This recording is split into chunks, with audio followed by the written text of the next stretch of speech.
Descubre qué hay detrás de cada decisión y atrévete a darle un giro saludable a tu vida. Esto es Decisiones que Cuentan, una historia.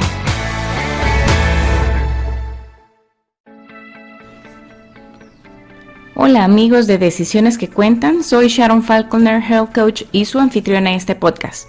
El día de hoy tengo como invitada a Amanda Midense. Amanda es Health and Wellness Coach y autora del libro It's Not About the Broccoli.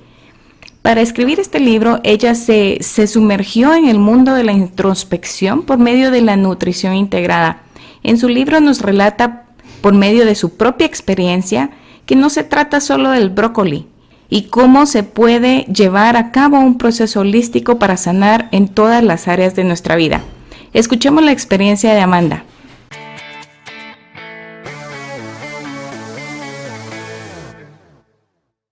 Hola Amanda, ¿cómo estás? Qué gusto tenerte en el episodio de esta semana del podcast Decisiones que Cuentan. Hoy vamos a estar hablando de un tema muy interesante que es acerca de un libro que mi colega Health Coach escribió. Entonces cuéntanos un poquito acerca de tu historia, de cómo fue que nació esta inspiración para escribir un libro. Muchas gracias Sharon, feliz de que finalmente nos haya dado esto. Sí.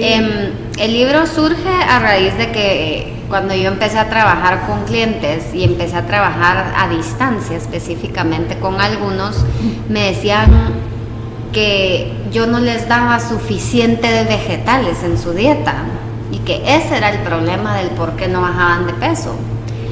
Y al trabajar con ellos ya a un nivel más emocional, más profundo, al abarcar todas las áreas de la vida que somos nosotros, porque nosotros no somos solo Amanda Health Coach, tú no sos solo Sharon Health Coach o solo mujer o solo empresaria, ¿verdad? Somos un ser integral y completo. Entonces empezaba a ver más detenidamente todas las áreas que nos conforman como persona para lograr hacer una congruencia y un proceso de sanación integral y holístico para cada uno de los clientes con los que yo trataba. Y con un cliente en particular que me dijo, Amanda, es que necesito que me mande más brócoli porque quiero genuinamente bajar de peso. Y cuando le preguntaba yo sobre su vida amorosa, ninguna, amigos, ninguno, trabajo 20 horas diarias al día, entonces no tenía tiempo para ejercicio, para su vida espiritual, para nada más. Entonces le dije, mire, no importa que tanto brócoli usted se meta en la boca, sí. Es todo lo demás, ¿verdad? Lo que nos integra, lo que lo complementa, la comida pasa a segundo plano, o sea, no tiene todo que ser el brócoli. Claro, qué interesante eso, ¿verdad? Porque muchas veces pensamos que comer una ensalada va a ser suficiente para mejorar mi salud. Y cuando sabemos que eso no es la verdad al 100%, así como una pastilla no nos va a generar salud, tampoco una ensalada nos va a generar salud. Entonces es que tenemos que llegar a tener un ritmo en nuestra vida, ¿verdad?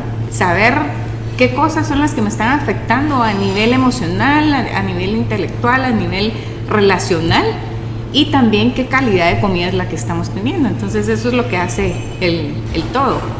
Correcto, pero es que es una relación muy simbiótica donde la comida depende del estado de ánimo y el estado de ánimo de cómo digerimos esa comida. Entonces, si bien es cierto que hay veces que cuando uno está triste, especialmente la mujer, y ese típico caso de la mujer comiéndose un bote de helado, ¿verdad? Sí. Cuando termina una relación, pues sí, en ese momento de tristeza o de soledad, cuando nos distraemos en las emociones y nos vamos a la comida, cualquier cosa sabe mal. Mientras que cuando la estamos pasando bien y estamos en una experiencia alegre o estamos más integrados con nuestras emociones, es más fácil disfrutar la comida. Simple y sencillamente todo sabe bien y el cuerpo lo agradece y lo digiere también, ¿verdad? Sí, totalmente. Cuéntanos un poquito acerca de tu experiencia, de la cual narras en el libro en relación a la comida. ¿Cómo era tu relación a la comida en tu etapa de la juventud? En mi etapa de la juventud fue un proceso muy... era una relación sumamente conflictiva. Me costó mucho llegar a un punto de hacer la paz con la comida y especialmente con mi cuerpo. Claro está que, como lo detallo en el libro, en ese momento yo estaba pasando por una serie de cambios y agreguémosle a eso la dosis de plomo de la adolescencia. No había una cosa que sumara a uno, ¿verdad? O sea, 1 más 1 sumaba negativo 20 en todo momento. Entonces, yo aprendí que lo único que yo podía controlar era que tanta comida o que tan poca comida entraba a mi sistema, porque todo lo demás para mí en ese momento era una realidad tan difícil de manejar, tan compleja,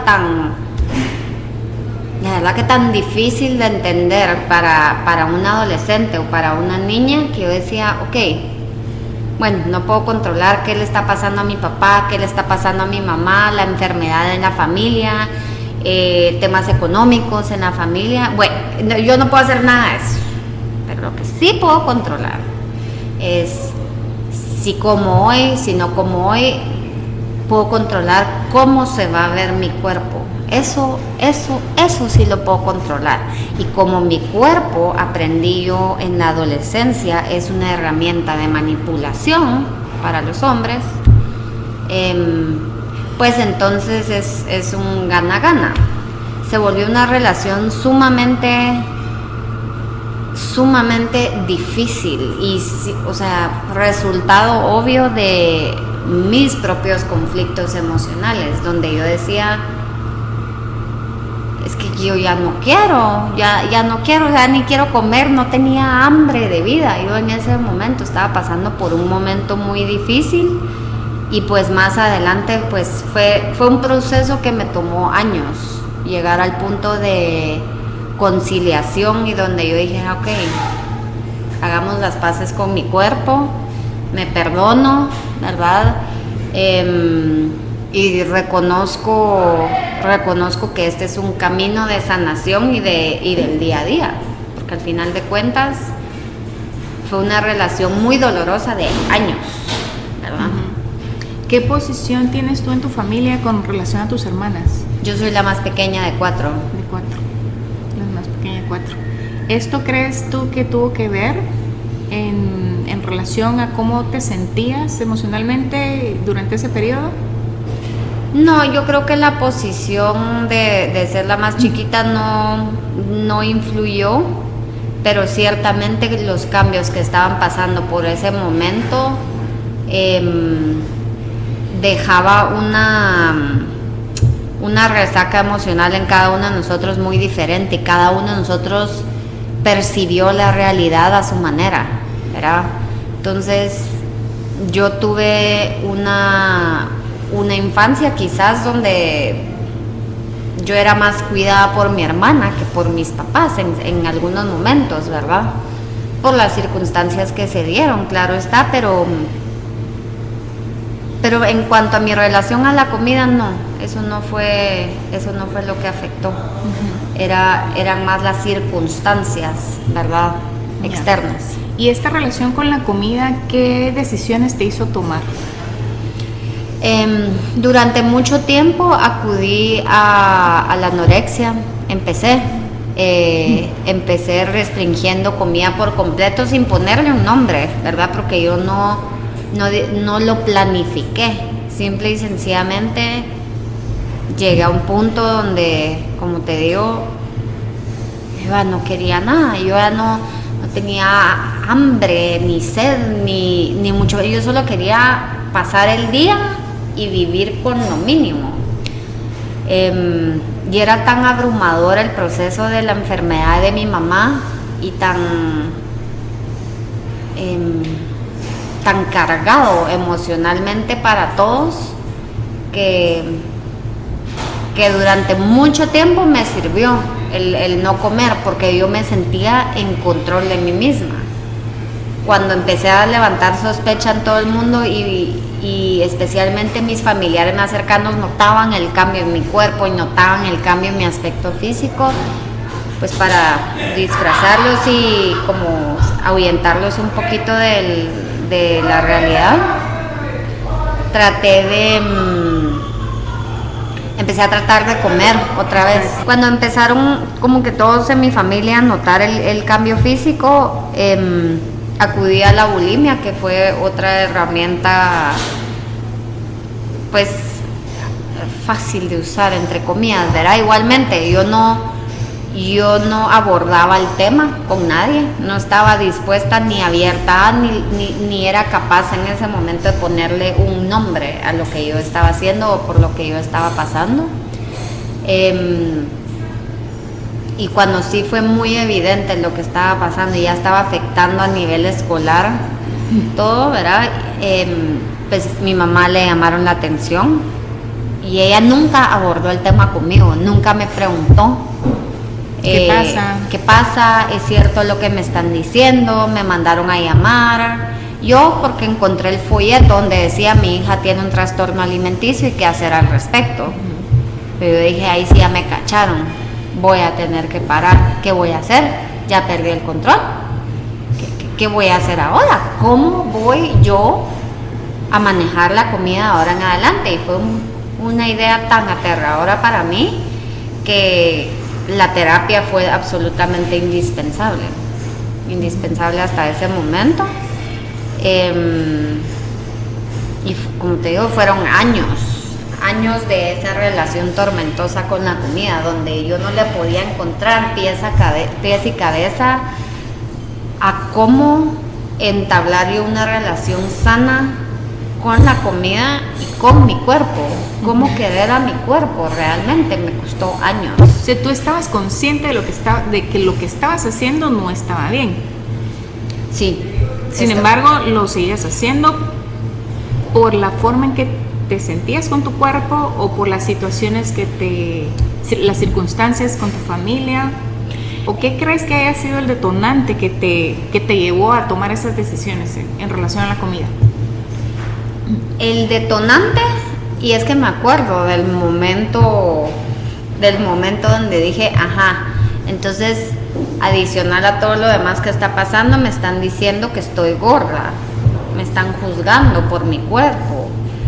Y en ese momento fue una sensación tan dolorosa que yo ya estaba, como te digo, abrumada por tanto dolor emocional, por tantos miedos. El miedo a perder a mi mamá era muy grande y es un miedo muy primitivo. En ese momento, cuando una amiga muy cercana en ese momento me dice, tú jamás podrías sentir los huesitos de tu cuerpo porque estás muy gorda, de plano no. ¿Y era amiga tuya? Y era amiga mía, entre comillas, aclaro, entre comillas. Pero me dice, yo le dije a ella, pero ¿cómo no voy a poder sentir los huesos de mi cuerpo? Me decía, no, yo porque soy flaca y bonita, pero tú de plano no. Creo. Y me acordé de ese momento y fue a partir de ese día que yo dije, no, de plano, pues, o sea, yo no puedo controlar la enfermedad de mi mamá, no puedo controlar, esto lo digo en retrospectiva que ya lo entiendo, pero en su momento fue bueno, entonces, tal vez si tengo por lo menos esto manejado, entonces es un punto a mi favor. Si yo llego a estar flaca, entonces ya no me van a poder decir eso. Entonces ya no me van a poder decir eso y me van a tener que aceptar, ¿verdad? Porque ya se me van a dar los huesitos. Claro está, ¿verdad? Que yo digo, pues no se trataba absolutamente de que ella o que mi grupo de amigas o no tan buenas amigas me vieran como con el cuerpo que ellas concebían perfecto. Pero genuinamente era una manifestación mal dirigida del miedo, del rechazo, de esta pérdida de control que sucede en la adolescencia, donde está en la etapa del patito feo y nada sale bien en su momento. Era un momento muy difícil de mi vida. Yo venía de haber trabajado el proceso de la enfermedad de mi hermana. Mi hermana pasó 7 años antes de eso mi hermana tuvo cáncer, entonces fue otra vez pasar lo mismo con mi mamá.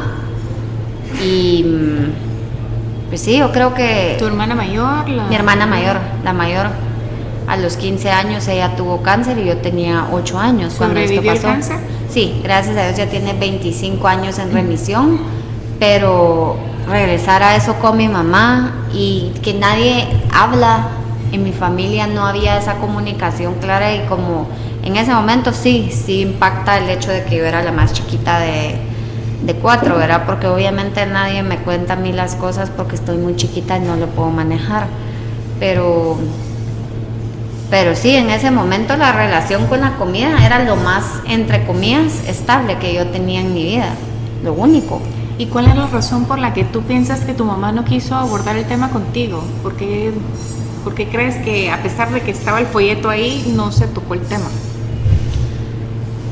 En ese entonces mi mamá acababa de regresar de un año de estar fuera con tratamientos médicos.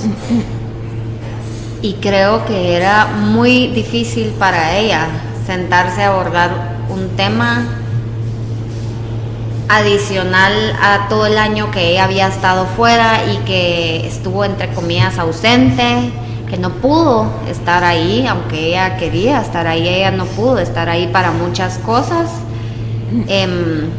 Creo que ella ya no quería ni cargar más su plato ni cargar más el mío, solo en vez de ella hablar conmigo, me entregó con una psicóloga que con su mejor intento trató de sacarme adelante, pero creo que mi mamá en ese momento tampoco tenía ella la capacidad para manejar mi relación con la comida o no estaba emocionalmente preparada. No creo. Cuéntanos un poquito acerca de este proceso con tu mamá. ¿Cómo fue que la diagnosticaron? ¿Cómo fue que la familia pudo integrarse o se desintegró durante este proceso de la enfermedad de tu mamá? ¿Cómo fue todo eso? Mi mamá pasó más o menos 6 meses en cama, en que nadie sabía qué estaba pasando. No teníamos un diagnóstico seguro, ¿verdad?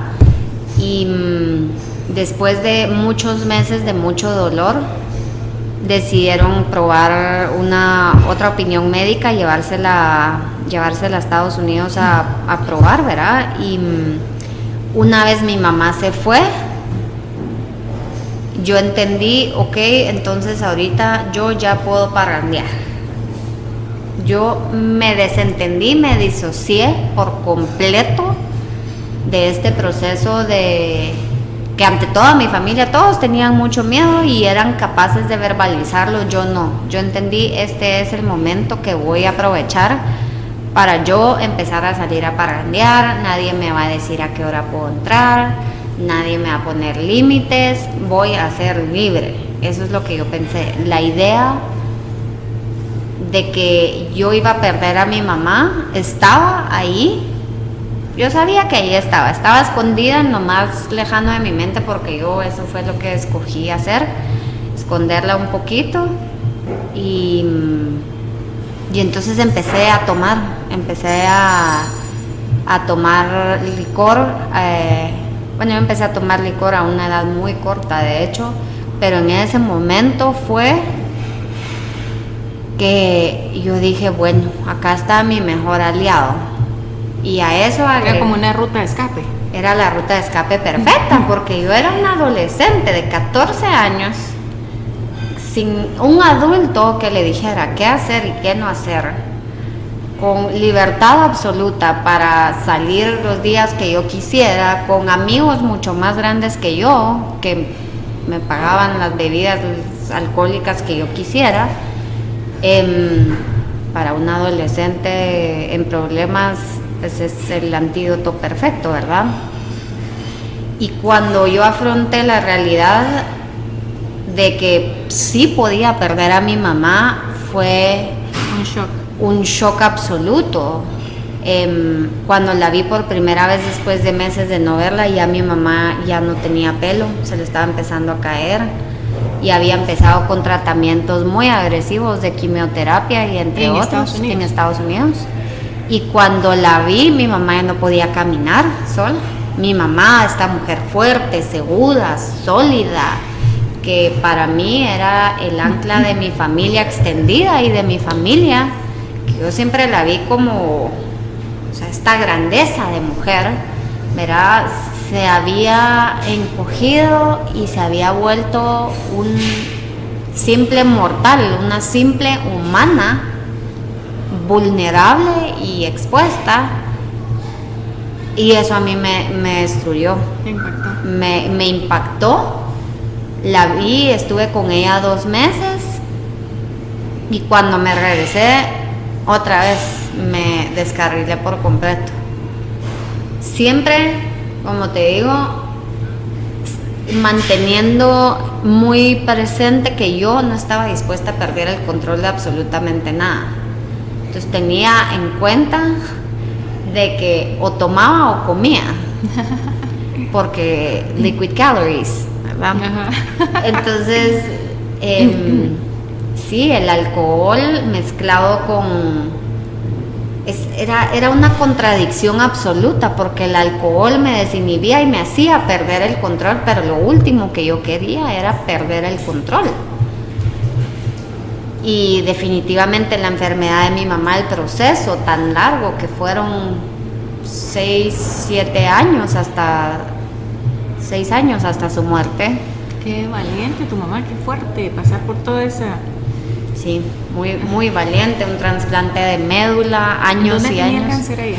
Mieloma múltiple era en la médula ósea, pero era uno de los primeros casos a nivel mundial, entonces se tenía muy poco conocimiento del proceso de cómo tratar, cómo abordar y qué camino tomar, ¿verdad? Pero sí, mi mamá luchó durante años para combatir la enfermedad, y yo nunca supe ponerle un nombre de lo que tengo es miedo, siento tristeza, nunca en ese proceso de esos 6 años no fui capaz yo de reconocer en mí una necesidad emocional o simple y sencillamente no tenía yo las herramientas necesarias para poder manifestar esto es lo que está pasando, así me siento y esto es lo que necesito. Sí, fue muy impactante, y la relación que mi mamá tenía conmigo, pues ciertamente me marcó mucho, ¿verdad? Especialmente en los últimos años de vida, que yo creo que ella sí se encargó de aprovecharlos a lo mejor que ella pudiera. Claro, y es que yo creo que uno nunca está preparado para la muerte de nadie. Uno sabe que la muerte llega en algún momento porque todos somos simples mortales. Claro. Pero el hecho de pensar que la muerte está a la par, no está en cualquier momento, yo creo que uno lo pasa por alto, pues no quiere ni siquiera ponerse a pensar en eso, ¿verdad? Y cuando ya lo ve cerca por una enfermedad o una tragedia, dice uno, ay, ¿y esto cómo lo manejo? Y inclusive cuesta muchas veces salir de un duelo, de la etapa del duelo. No es fácil, y son cosas que se aprenden en el camino, porque nadie se las enseña a uno. No. Y aunque hay personas que ya han pasado por eso, que sí lo pueden ayudar a uno, cada quien tiene el proceso de duelo diferente, ¿verdad? Absolutamente. Recuerdo haber leído en tu libro también acerca de la relación con tu hermana después de que tu mamá falleció. Sí.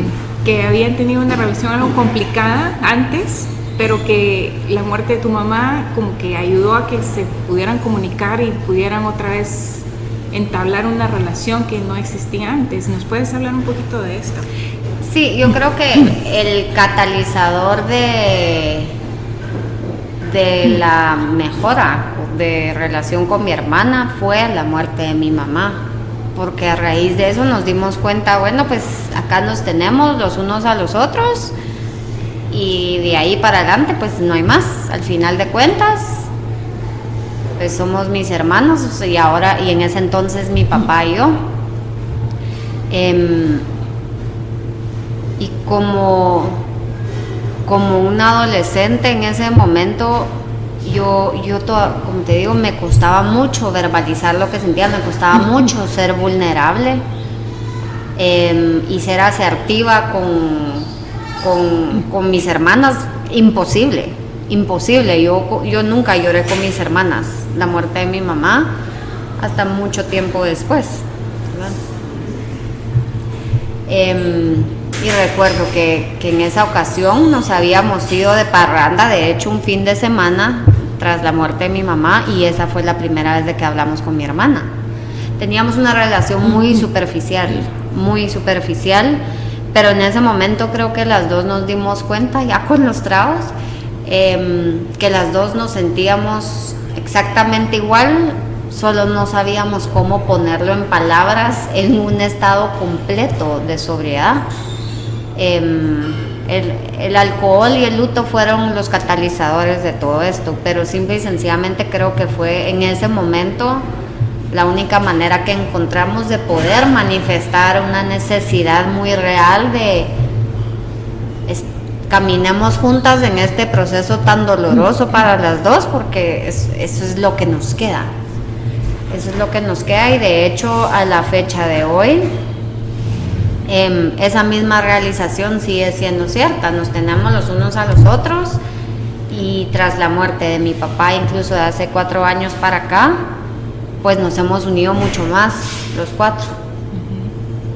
Eso esa es la próxima pregunta. Háblanos un poquito acerca de lo que pasó con tu papá, su diagnóstico y el proceso que vivieron ya como familia ustedes con él. Pues igual, o sea, yo creo que no hay proceso fácil de vivir la pérdida de un familiar, especialmente de los papás, pero en ese momento era un momento tan tormentoso también de mi vida, porque estaba comprometida por casarme, justo a unos meses de casarme. No estaba segura si me quería casar. Estaba yo en esta dualidad, en esta indecisión absoluta, pero sabiendo lo que no, o sea, yo sabía exactamente lo que no quería hacer, solo no sabía cómo tomar la decisión, ¿verdad? Y en ese momento nos dicen, bueno, tu papá está enfermo, después de que habíamos pasado 5 días de viaje, todo magnífico, y fue la primera vez que yo pude realmente convivir con mi papá después de años de no vivir con él. Y todo había estado bien. Por primera vez en años ya habíamos logrado paz después de la muerte de mi mamá, y repentinamente tenemos que llevar a papá al hospital.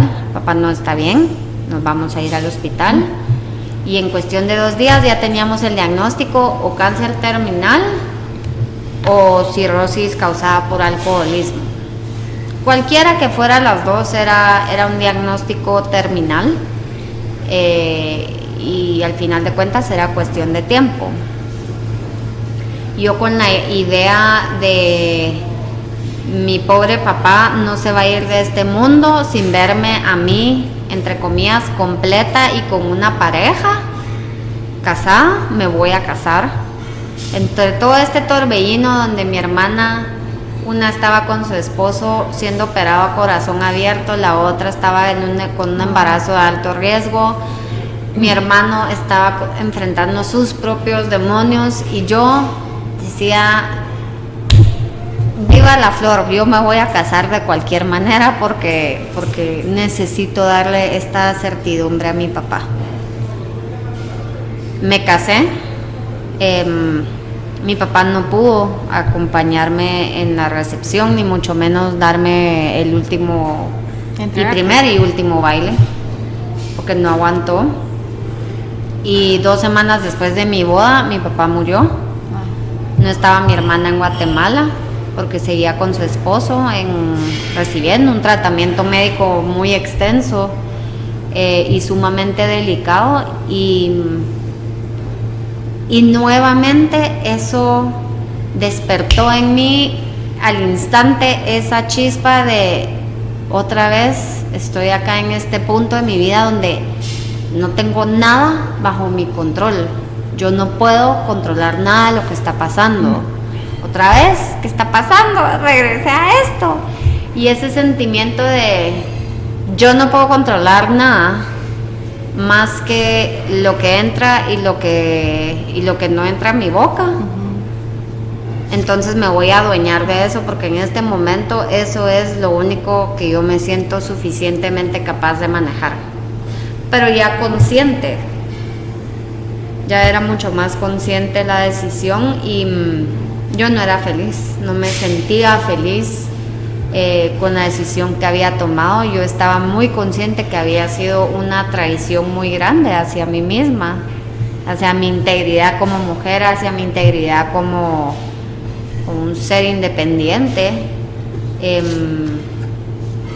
Y fue un proceso de luto muy doloroso, muy doloroso, porque acompañado del luto de la pérdida de mi papá fue la realización de, bueno, ya se murieron mis dos papás, ahora sí, lo único que me quedan son mis hermanos, ¿verdad? Y fue un luto doble el que tuve que vivir, porque yo aún en ese momento me había costado mucho llegar al punto de poder hablarle a mi mamá sin que se me hiciera un nudo en la garganta.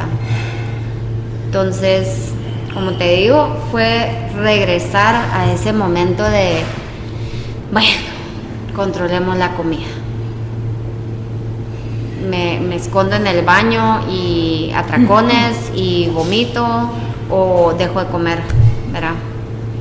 Y en ese momento que estaba lo de tu papá y que te casaste, y después que recibieron, pues obviamente el luto, empezaron con el luto y el duelo, ¿en qué momento fue que te diste cuenta, bueno, no tomé la decisión correcta de casarme, lo hice por miedo y no por amor? ¿O cómo fue esa realización? Eso fue desde antes de casarme, para serte franca, pero ya después de que mi papá había muerto, el proceso de duelo yo lo viví sola. Lo viví sola y me fui dando cuenta a lo largo de esos primeros 4 meses después de que mi papá se murió, que yo iba a tener que hacer este proceso sola. Y la primera vez que le pedí a él que una separación legal, todos me respondieron con: esa es la locura del luto hablando, esa no sos tú no sabes lo que querés, ahorita de luto no podés saber lo que querés. Fue un mensaje sumamente confuso que me mandaron todos. Yo no estaba integrada con mi ser, yo no estaba integrada en lo más absoluto con mis emociones, con mis necesidades espirituales, con mis necesidades más básicas. No tenía esa conexión conmigo misma, esa congruencia no existía. Entonces yo solo decía, pero es que no, me levanto y soy infeliz con él. Llego a mi casa arrastrada, a regañadientes, a no quererlo ver, pero ni modo. Vengo de una mujer tan luchadora como yo, no voy a luchar. Bueno, luchemos, probemos. Y traté genuinamente, fui con todos los asesores emocionales que pude encontrar en su momento, con una especialista en divinidad femenina. Trabajé en la sexualidad femenina, fui con terapistas ya un poquito más científicos, fui con psiquiatras, fui con todas las personas para que me dijeran: sí, realmente sí, la loca acá es usted, de plano. Todo el resto del mundo está bien, la que está mal acá es usted. Hasta que llegaron a un consenso sin conocerse estas 8 diferentes personas y me dijeron: la simple realidad es que usted no está contenta con la decisión que tomó, y pues está bien, cambie de opinión, tome una decisión, haga el cambio que necesita y que quiera hacer. pero estaba muy determinada a que no, esto sí lo iba a poder yo a controlar, porque otra vez era algo que estaba bajo mi control. Y en ese momento que yo justo empecé a escribir este libro, yo pasaba horas a veces sentada frente a la computadora sin tener nada que escribir. No me sentía yo en la capacidad de aportar absolutamente nada. O sea, sí es así como se ven las películas de los escritores que están sentados frente a la máquina de escribir con el papel en blanco y las manos sobre el teclado y están así como dice, bueno, ¿qué pongo? Exactamente. Es cierto eso entonces. No, sí pasa. Me pasó 6 meses que yo me sentaba enfrente a la computadora y decía, bueno, hoy sí voy a escribir. Y en eso me metí a Facebook. Y en eso, es que están dando una serie buenísima. Y en eso, es que no puedo escribir porque tengo hambre. No, es que lo que necesitaba era una taza de café. Entonces ya se arruinó el momento. No, es que era una taza de té. No, es que debería hacer yoga. No, es que debería hacer meditación. Y así va a fluir. No tenía una secuencia lógica de pensamientos en ese momento. No estaba yo tan abrumada con el simple hecho de que yo no quería estar donde estaba, que no podía escribir. Simple y sencillamente no. Sí, increíble pasa ahora.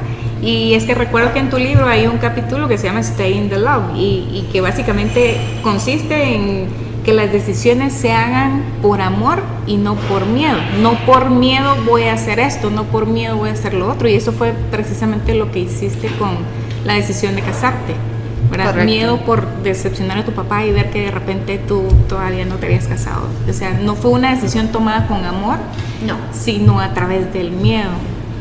Correcto. Me pareció, ahorita atando los cabos, me pareció muy interesante eso. Y cuéntanos entonces un poquito de cómo toda esta circunstancia de tu vida la pusiste ya como en un plano aparte. Dijiste, bueno, en este momento es donde yo decido por amor hacer los cambios que tengo que hacer y empezar a mover más adelante. ¿Cómo fue que empezó lo de la historia del health coach y lo demás que viene? Pues yo creo que tuve la dicha de rodearme de la gente correcta en el momento adecuado, donde alguien vio un chispazo en mí y me apoyó y me iluminó para encaminarme a donde tenía que ir. Esta persona, de hecho, me recuerdo que yo hasta en secreto le dije, creo que me voy a tener que divorciar. Y yo esperaba este gran shock o sorpresa de alguien y solo me dijo, bueno, divórciese, no pasa nada, usted va a seguir siendo usted y yo la voy a seguir queriendo. Yo, ¿me va a seguir queriendo? Si me divorcio, yo la voy a seguir queriendo, se divorcie, se vuelva a casar con un cafre, se case con... No importa, yo la voy a seguir queriendo. Aunque se muera soltera, también la voy a seguir queriendo. Y dije yo, wow, si alguien más me puede querer incondicionalmente, ¿por qué yo no me puedo querer de esa manera? ¿Por qué yo no me puedo poner a mí misma de primero? Bueno, ok. Y la verdad es que yo conozco mis límites y para mí lo que más me sirvió fue llegar al punto donde yo dije, ya no estoy dispuesta a ponerme de alfombra. Y ahí fue cuando yo reconocí, no desde el odio, pero desde el amor a mí misma y desde el amor hacia él, voy a escoger dejarlo ir para que él encuentre lo que él necesita en su vida, que claramente no era yo, y pues yo darme a mí misma la oportunidad y el privilegio de, desde la conciencia, tomar decisiones en pro para mí, que me sumaran. Y yo dije, este es el momento que yo he esperado para tener un comienzo en mi vida, para poder vivir como yo he querido vivir siempre, para ser feliz. Y me costó mucho tiempo llegar a ese punto de inflexión donde yo pude decir, bueno, entonces desde el amor y no desde el odio, y no desde el miedo, y no desde la desilusión, sino desde la conciencia. Y he sido muy privilegiada de tener gente que constantemente me recuerda que en las peores tinieblas, en las peores circunstancias, siempre hay amor, siempre hay luz, siempre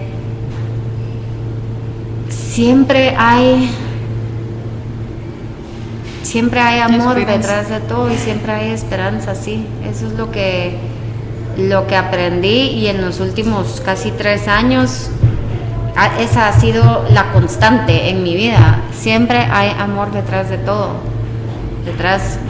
y todo es perfecto como tiene que ser.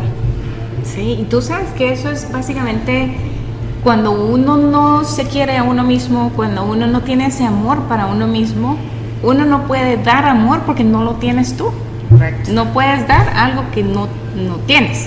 O sea, un árbol de manzana no va a poder dar fruto de durazno porque no tiene la genética. Entonces es genial, y yo creo que todos en algún momento de nuestra vida llegamos a darnos cuenta de esto tarde o temprano. Qué bueno que fuera más temprano que tarde, ¿verdad? Pero no importa si es más tarde que temprano. La cosa es que nos demos cuenta de que el amor propio es importante, no solo para nuestra salud integral, sino también para la salud de las personas que nos rodean. Sí. De nuestros hijos, de nuestros familiares cercanos, de nuestro esposo, de nuestros papás, si aún están vivos, ¿verdad? De las personas con las que trabajamos y nos relacionamos. Es importante que nosotros tengamos esa percepción de amor, y básicamente esto nos ayuda también a entablar las otras áreas de nuestra vida, como es el área espiritual, el área de relaciones, porque si no tenemos amor, estas otras áreas no van a encajar tampoco, ¿verdad? Entonces es como un match, y se entrelazan, y todas las piezas vienen a caer en su posición en el rompecabezas. Absolutamente de acuerdo. Yo creo que es el alimento más, ¿cómo se llama esto? Más underlooked y underappreciated. Sí, es lo más subestimado del mundo. El amor está tan disfrazado de tantas cosas, ¿verdad? Pero es la necesidad más subestimada que nosotros tenemos, y el alimento más básico que necesitamos. Y entonces en este momento es cuando, ¿cómo fue que te enteraste tú de la carrera de Health Coach? ¿Y cómo fue que empezó tu caminar en este? De hecho, empezó antes,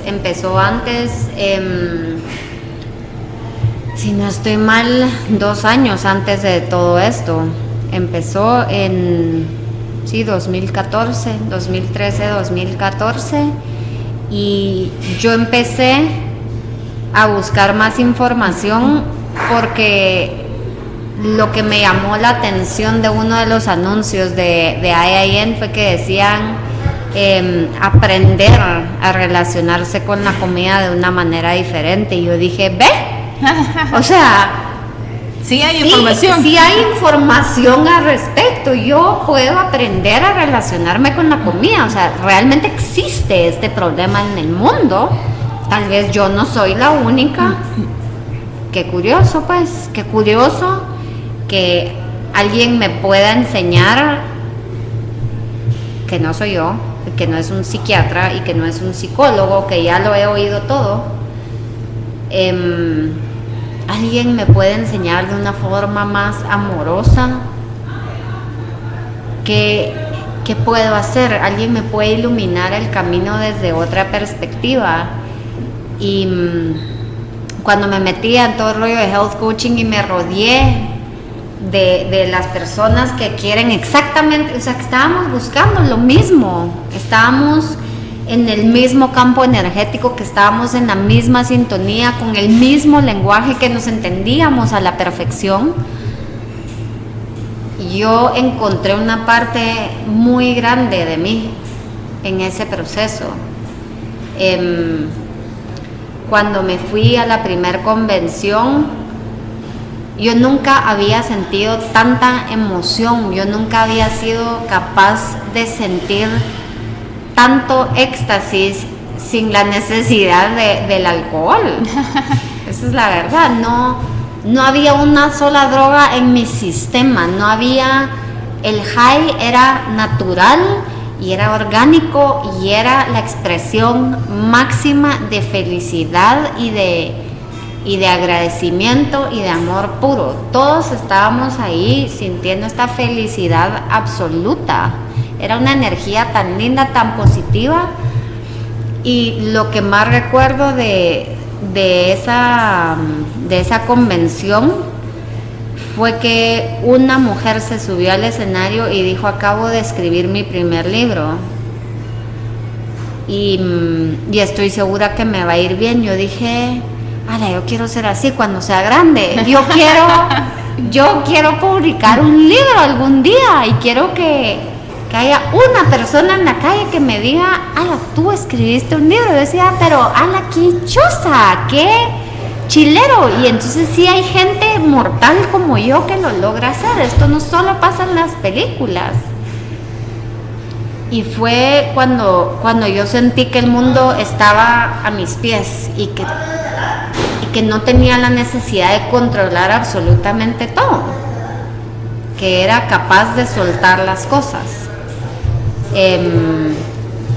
No sé, fue como aquí es cuando yo siento que se me abre el mundo y todo. Tienes otra visión. Exacto, tengo las posibilidades innumerables, incontables, infinitas frente a mí, y aquí no me detiene nada. Hasta que me tropecé con la piedra esa que le comentaba hace un ratito, pero fue solo un paréntesis en lo que ha sido este recorrido tan lindo desde hace 5 años para acá. Sí. Y cuéntanos cómo fue tu transición de pasar de comer y los trastornos que tuviste a ser vegetariana y a ser ahora vegana. Pues el vegetarianismo surgió de hecho de una búsqueda espiritual y de un proceso de meditación donde los yogis nos decían que para llevar un proceso más introspectivo y más real en la meditación, más limpio, se necesitaba abstenerse por completo de productos de animal. Si se podía en la totalidad, pero si no, por lo menos carne, pollo, pescado, mariscos y eso, ¿verdad? Y con un poco de miedo acepté el reto, pero me pareció interesante la liberación energética que eso tuvo en mí y hizo sentido, realmente hizo sentido cuando lo puse en práctica y me sentía bien. Yo me guío por lo que me haga sentirme bien. Al final de cuentas me pueden haber dicho que si me tomaba 50 tazas de café al día me hubiera sentido así de bien, que si yo sé que no, pues lo dejo de hacer. Pero en ese momento me hizo sentido, y luego cuando empecé IIN estaba uno de los retos, porque yo sí genuinamente experimenté con casi todas las dietas de que sugerían ahí, ¿verdad? Y cuando cuenta Alicia Silverstone su historia y empiezo a aprender sobre esto, dije: qué curioso, qué curioso, qué curioso, qué curioso. Y el tema de los animales, yo decía: yo no soy el tipo de persona que llora por los animales y que siente esta pasión así tan empática por la vida. No soy estoica, pero no soy tan sensible, pero quizás esto colabore. Me adentré más en el tema por problemas de salud de una de mis hermanas, que en ese momento no era que tuviera un problema de salud per se, pero estaba en tratamientos de concepción, y leí de que una dieta a base de plantas podía mejorar los chances o las probabilidades de que ella obtuviera los resultados deseados en su tratamiento médico. Y con eso en mente me fui de viaje con ella y le dije: no tenés opción, vamos a hacer el challenge de 2 semanas del veganismo porque lo tengo que hacer, y tú te vas en la colada. Cociné lo más delicioso que había cocinado en mucho tiempo. Experimenté con comidas que No 6 años antes no tenían. No habías concebido. Pero desde lo más básico, como la avena. Yo nunca había probado la avena. Nunca. No te creo. Nunca la había probado porque yo decía, eso está bien para cuando yo tenga 80 o 90 años. Ahorita en mi juventud no estoy dispuesta a llegar a eso. Para que conozcas más de mi contenido, me encuentras en redes sociales y mi página web como Decisiones que Cuentan o sharonfalconer.com. Pero empecé a disfrutar, a genuinamente encontrar una pasión por la comida. Y como en ese momento era yo la que cocinaba, porque no había nadie más quien lo hiciera por mí, me vinculé nuevamente con esa parte del ritual que es tan importante para nuestra integración, ¿verdad? Y me enamoré otra vez de la comida, me enamoré de los sabores, me enamoré de las recetas, me enamoré de experimentar, de guiarme por un poco por lo que ven los ojos, pero también por la creatividad, por perderle el miedo a probar cosas nuevas. Sí. Fue tan aventuroso y mi hermana se subió en el barco conmigo tan determinadamente que me disfruté el proceso y yo no había caído en la cuenta hasta que ella me hizo la observación. Usted ya se dio cuenta que no ha tenido problemas de asma, que no ha tenido los problemas usuales que ha tenido de dolor de estómago o algo así. Ya se dio cuenta que no ronca en la noche, que me da pena decir, pero hasta eso. Y entonces yo decía, pero será, no puede ser. Y ya se vio la piel, ya se vio qué linda tiene la piel, ya se vio cómo le mejoró el pelo. Y yo, es que no puede ser. Si esto es así de fantástico, una semana quiero ver qué pasa a las 2, y de ahí a las 3, y de ahí a las 4. Y 5 años después sigo feliz con esa decisión, porque sigue siendo una decisión a diario. Sí. Donde y se convierte en un estilo de vida, básicamente. Se convierte en un estilo de vida, porque sí, eventualmente me volví esa persona que llora cuando ve videos de animales, felices o tristes. Yo lloro por los animales y simple y sencillamente en mi caso creó una genuina conexión conmigo misma, me ayudó y me permitió integrarme nuevamente con ese lado mío que yo había perdido o que quizás nunca lo había encontrado, y en ese momento lo encontré, porque para mí el cocinar con amigos, el yo preparar una buena comida vegana, una cena exquisita, para mí es una de las manifestaciones de amor más grande que yo puedo tener hacia alguien. Totalmente. Entonces regresé al amor. Es una forma de amor propio y es un amor de los más puros que yo conozco. Sí, a mí me pasó algo similar con la experiencia de cocinar, porque yo no cocinaba en la casa. Y cuando empecé a hacer los cambios, dije, bueno, yo creo que uno de los cambios que tengo que hacer es precisamente empezar a cocinar para yo saber qué es lo que le estoy poniendo a mi comida, qué ingredientes son los que van ahí, prepararlos con amor, porque eso es lo que va a nutrir mi cuerpo. Yo le dejaba esta tarea a la señora que me ayuda en la casa y a veces ella llegaba enojada. Bueno, ella es una persona con mucho resentimiento, llegaba enojada y decía yo me como la comida que ella prepara con resentimiento, con enojo, y a veces hasta somataba las cosas. Decía yo, no, de verdad que todo eso se refleja en la comida también, desde que sembramos la semilla, porque también tengo huertos en macetas. Entonces, desde que se siembra la semilla, se cuida esa semilla, crece, da su fruto, uno la corta, la cosecha, la prepara y te la llevas para tu alimento. Entonces es todo un proceso de amor, de creación. Realmente es un vínculo increíble el que se logra, ¿verdad? El agradecimiento a lo que nos está alimentando nuestro cuerpo. Es increíble, es otra sensación realmente. Y yo estoy tan agradecida de haber experimentado este proceso también y de haber aprendido a cocinar. No soy experta, no soy chef gourmet, pero pues ahí hago mis tanes y me salen las cosas ricas. Ahora que puedo mezclar especies y diferentes sabores, no necesariamente un consomé o algo, un realzador de sabor artificial, que era lo que generalmente se usaba yo antes, ¿verdad? pero es increíble experimentar esa mezcla de texturas, de sabores, de olores, inclusive hasta de temperaturas, ¿verdad? Es increíble. Y entonces, básicamente tú ahorita ya tienes ese estilo de vida vegano. Pues más que yo, en mi caso me atrevo a decir que no es del todo un estilo de vida, pero en su mayoría sí. He aprendido a ser flexible porque con la rigidez me pongo un poquito más peleonera yo. Entonces sí me costó al principio.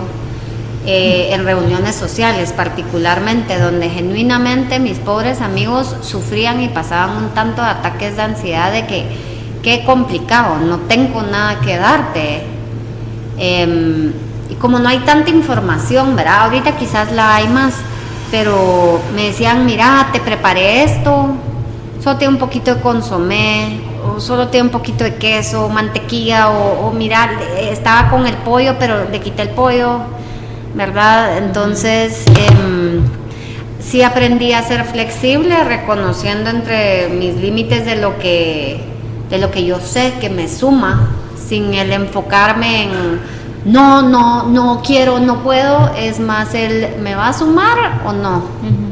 ¿Verdad? Desde ese enfoque, para no escoger desde el enojo o desde el odio, sino más bien disfrutármelo y no me martirizo. No, escojo y tomo la decisión muy conscientemente de no martirizarme y de disfrutarme la comida de la mejor manera que puedo. Si estoy en una reunión y en serio lo único que hay de comer es algo que tiene un poco de queso, me enfoco mucho en hacer una oración antes de comer y bendigo la comida, le doy gracias a la comida y le pido a mi cuerpo que lo absorba de la mejor forma posible. O sea, sí, genuinamente trato de mantener una comunicación abierta con mi cuerpo y, como te digo, la flexibilidad de, bueno, si ahorita en este preciso momento estoy en un evento social, yo sé que no voy a tener accesibilidad a comida en las siguientes 5 horas, pues voy a comer un poco de esto, no me va a hacer mal, ¿verdad? Pero ya mañana disfrutar el momento. Sí, me voy a disfrutar el momento, claro. Pues no me voy a poner a pelear por... Ni estresada, ni enojada. No, esa es la mejor decisión. Yo me pierdo en la rigidez. Y tú sabes que el estilo vegano es bíblico también. Hay personajes de la Biblia que tuvieron un estilo de vida vegano y lo hacían para precisamente mantener esa pureza y esa comunicación y conexión con Dios. Y en la actualidad hay varias iglesias que hacen ayunos de X cantidad de días en donde no consumen productos animales, precisamente para poder entablar y tener una comunicación más directa con Dios. Lo hacen como una forma de ayuno. Entonces es bastante interesante esa conexión que uno puede llegar a sentir por privarse de cierto alimento o de cierta actividad o de cierto patrón que uno ha estado acostumbrado a hacer, ¿verdad? Cuando le hace un enfoque precisamente para un enfoque específico. Es que ahí es donde difiero contigo, porque yo no me estoy privando de nada, ni lo percibo como que me estoy privando de algo, más bien lo veo que estoy enriqueciendo a mi cuerpo con mejores nutrientes, con más opciones. Yo siento que tengo más opciones ahora que las que tenía comiendo una dieta más flexitarian. Yo siento que mis posibilidades son infinitas y abundantes y tengo tantas opciones de frutas y verduras que comer, tantas combinaciones, y yo digo, me hace falta por explorar tanto en mi vida en el campo de la cocina que realmente el cielo es el límite, pero no lo veo como que yo estoy perdiéndome del chance de comer algo delicioso. No, el enfoque no era como que te estás privando, ¿verdad? Sino que yo te hacía este comentario para dar a conocer de que hay estilos de vida bíblicos, claro. Así. O sea, no es que ahorita se haya inventado esto porque la crueldad a los animales, qué sé yo. O sea, esto viene de tiempos y se remonta años y décadas, cientos de años atrás, que habían personajes bíblicos que tenían este estilo de vida y lo hacían precisamente para tener esa conexión con Dios, ¿verdad? Porque de repente el tener el otro estilo de vida donde se alimentaban con la grasa de los animales y la carne les traía otro tipo de emoción o de percepción. Entonces ellos se guardaban de esto y eran sabios que estaban al servicio del rey. Entonces el rey les daba, le ponía a disposición todos estos manjares, ¿verdad? Sí. Pero ellos decían, no, yo mejor me restringo de eso, o sea, no voy a participar de eso.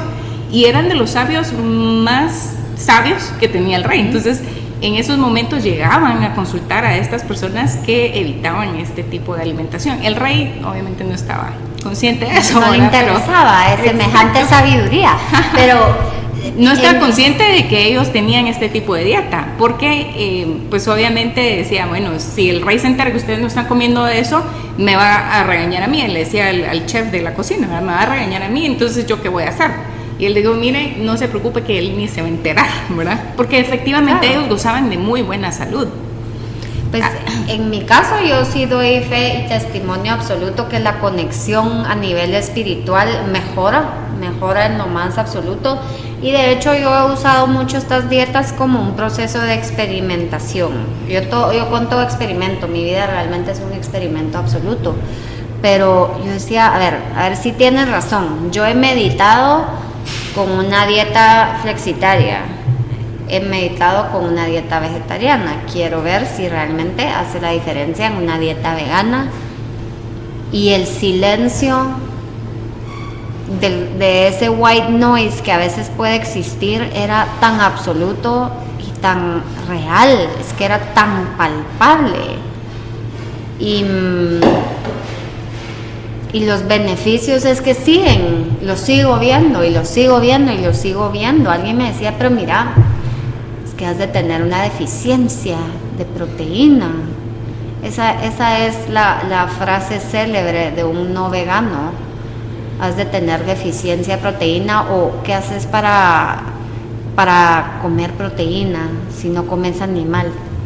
¿Verdad? Y yo realmente descubrí una congruencia en mi estilo de vida con una dieta vegana que me pareció muy interesante y sí me hace el sentido, me hace completo sentido que esto venga y tiene que venir de hace años. De hecho, los hindús, o sea, la cultura hindú parte mucho del veganismo y de este respeto absoluto a los animales, claro está, pero es de esta integración a la vida espiritual que no se concibe cuando se consume producto animal. Sí, qué interesante. Y entonces, básicamente, este es tu primer libro. Pero ya escuché campanas por ahí que tienes planes de lanzar más libros. Tengo planes ya, el segundo libro ya está escrito y el tercero ya está en proceso desde hace un tiempo, pero estoy todavía en el proceso de la recopilación de la información, porque de hecho ya los apuntes están. Yo cuando puedo escribo por aquí, escribo por allá, pero me emociona la idea de que hay tanta tela de dónde cortar que si o por mí, si tú me preguntas, yo hago una biblioteca entera de libros, pero ahorita por lo pronto tengo 3 libros en mente. Buenísimo. ¿Algún plan de cuándo podremos tener el segundo ya disponible para lectura? En 5 meses aproximadamente. Antes de fin de año ya tendremos algo listo y publicado. Genial. Amanda, ¿qué recomendación le darías a las personas que están con la intención o con la visión, con la idea de repente de que quieren escribir un libro también? ¿Qué pasos podrían seguir o qué consejos son los que tú les darías? Pues a mí lo que me sirvió fue dejarme llevar, empezar a escribir, ver el papel en blanco y perder el miedo y, o sea, irse con lo que su cabeza le vaya diciendo. Yo escribía por hobby, escribía 3 páginas al día cualquier cosa que yo tuviera en la cabeza y empezaba a desarrollar la idea a partir de un punto en particular, y de ahí miraba hacia dónde me llevaba.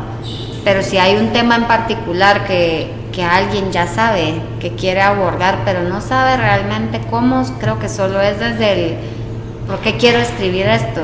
¿Para qué quiero escribir esto? ¿Para quién quiero escribir esto? Y dejarse ir. Yo creo que no hay estructuras escritas más ahora de que existe el campo de self-publish. Es mucho más fácil. ¿Y es necesario tener un publicista o cuáles serían los pasos ya para poder poner el libro en circulación? Sí, yo sí recomendaría un publicista porque creo que el camino es un poco más fácil, apoyarse un poco en cuanto al editorial y el proceso de edición como tal. De hecho, yo recomiendo a una muy buena, se llama Ligia García y García, la pueden encontrar en todas las redes sociales. Y si no, pues creo que apoyarse depende qué tanto quiera hacer uno con el libro, ¿verdad? Si realmente es tema de publicación personal o referencia personal y familiar y amigos cercanos, versus que sí sea una publicación formal como tal. Siempre se puede ir uno con Creative Space, ¿verdad? Para hacer el formato, y ahora la verdad es que subirlo a Amazon como una versión digital lo hacen muy accesible a ellos. Solo hay que seguir las instrucciones, ¿verdad? Y el tema es que cuando es publicación propia, el costo de inversión puede ser tan bajo como uno lo escoja, ¿verdad? Pero creo que el secreto está en escribir, porque los procesos de publicación y todo es lo de menos. Es lo de menos. La idea es tirarse al agua y probar a ver qué sale. Es que me imagino que no debe ser lo mismo escribir una novela que escribir una comedia, que escribir un testimonio. No. O una historia de la vida real. No es igual. Yo he escrito desde el libro de cocina hasta memoirs, hasta el libro del brócoli, y cada uno tiene su proceso creativo, y cada uno tiene sus secuelas y una resaca emocional, incluso se podría decir, ¿verdad? Claro.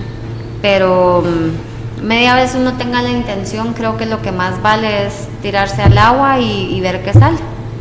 Por favor, cuéntale a nuestros escuchas dónde pueden conectar contigo, dónde te pueden encontrar.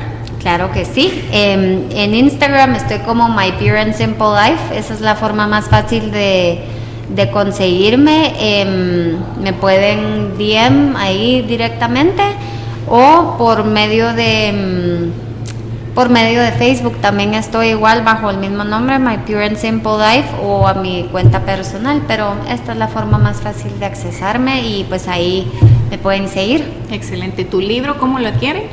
Mi libro está ahorita por el momento a la venta en versión Kindle y en versión impreso por medio de Amazon. Okay. Es una forma súper fácil de conseguirlo. En 3 días ya lo tienen acá impreso.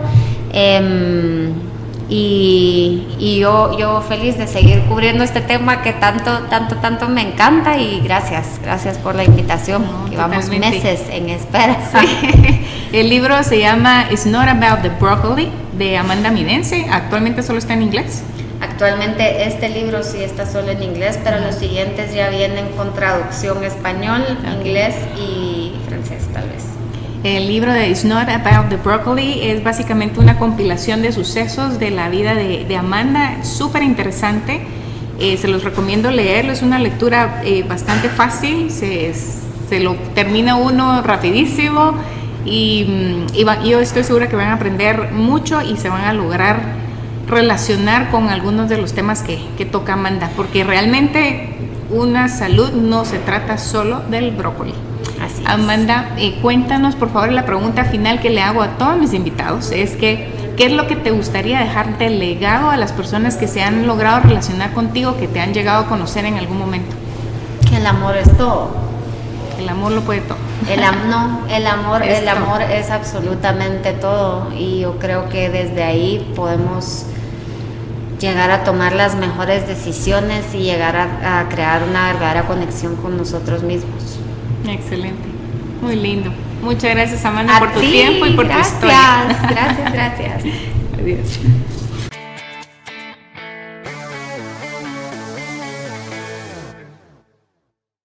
La experiencia y el libro de Amanda nos muestran una vez más que el ser humano es complejo: mente, alma y cuerpo.